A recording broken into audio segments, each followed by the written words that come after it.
নমস্কার বন্ধুরা, আমি অস্মিতা। তোমাদের সবাইকে জানাই অস্মিতা মানভূম গ্রামীণ কিচেনে অনেক অনেক স্বাগত। আজ আমি তোমাদের জন্য নিয়ে চলেছি নতুন আরেকটা ভিডিও, যেখানে তোমাদেরকে আজকে দেখাবো খুব সহজ একটা ডিম পকোড়ার রেসিপি।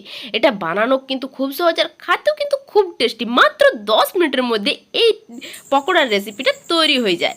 অনুরোধ রইল এই রেসিপিটা শেষ পর্যন্ত কিন্তু অবশ্যই থাকবে। এখানে দেখতে পাচ্ছ আমি নিয়ে নিচ্ছি 4টা ডিম, আর 4টা ডিমকে আমি এখন ঢাকা দিয়ে সিদ্ধ দেবো 5 মিনিটের জন্য। 5 মিনিট বাদে ফিরে এসেছি, ডিমটাও সিদ্ধ হয়ে গেছে আর ডিমটা এখন ঠান্ডা হয়ে গেছে। আর এখান থেকে আমি ডিমের খোসাগুলোকে আলাদা করে নেব। এই পকোড়াটা মাত্র 10 মিনিটের মধ্যে বানানো হয়ে যায়। যখন তখন অতিথি চলে এলে কিন্তু খুব তাড়াতাড়ি খুব সহজেই এই পকোড়ার রেসিপিটা বানিয়ে নেওয়া যায়।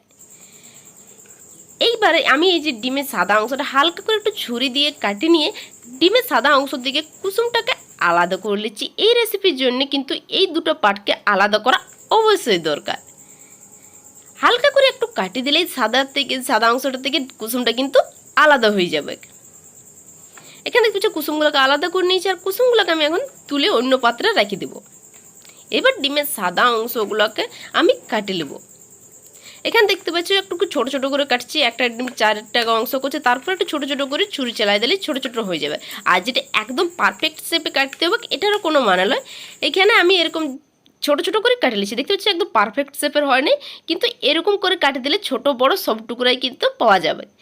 এবার আমি এই সাদা অংশটাকে একটা বাটিতে রেখে দিচ্ছি, ডিমের সাদা অংশটা। আর এখানে দিয়ে দিচ্ছি 3টা কুসুম। 4টা ডিম সিদ্ধ করেছিলাম কিন্তু 3টা কুসুম এখানে আমি দিলাম।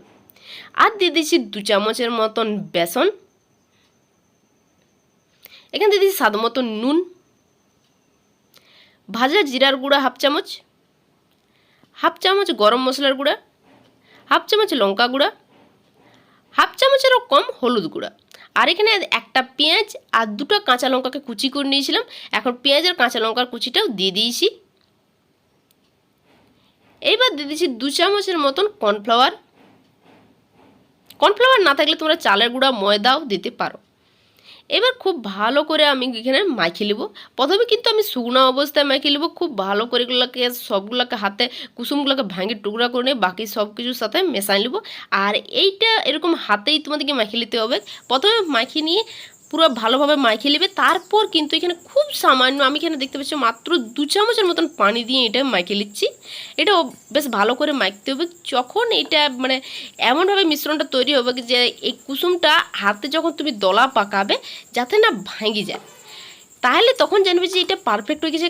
আগেই খুব বেশি পানি দিয়ে দিও না। আমি তোমাদেরকে দেখাচ্ছি যে এরকম হলে জানবে যে তোমাদের মিশ্রণটা একদম কিন্তু পকোড়ার জন্য পারফেক্ট হয়েছে। দেখতে হচ্ছে হাতের দলা পাকা যাচ্ছে আর পড়ছে নাই, এটা একদম পারফেক্ট। এই মিশ্রণটাই আমাদের এই পকোড়ার জন্য দরকার। এখানে তেল গরম করে দিয়েছি, সাদা তেল দিয়েছিলাম।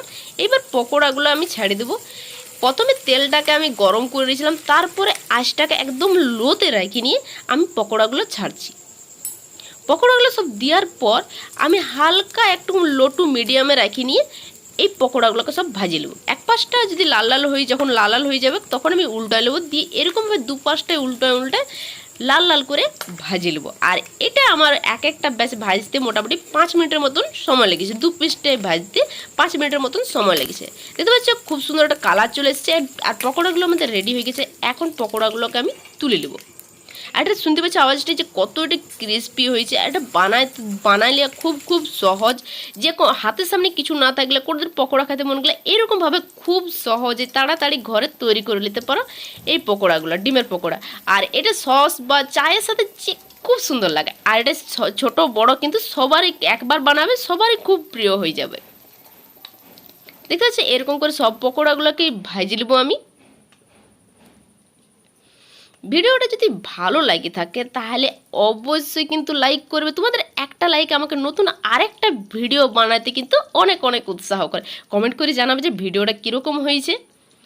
আর আমার চ্যানেলে নতুন বন্ধু হয়ে দেখলে আমার চ্যানেলটাকে অবশ্যই সাবস্ক্রাইব করে দেবে এবং পাশে থাকা বেল আইকন অন করে দেবে।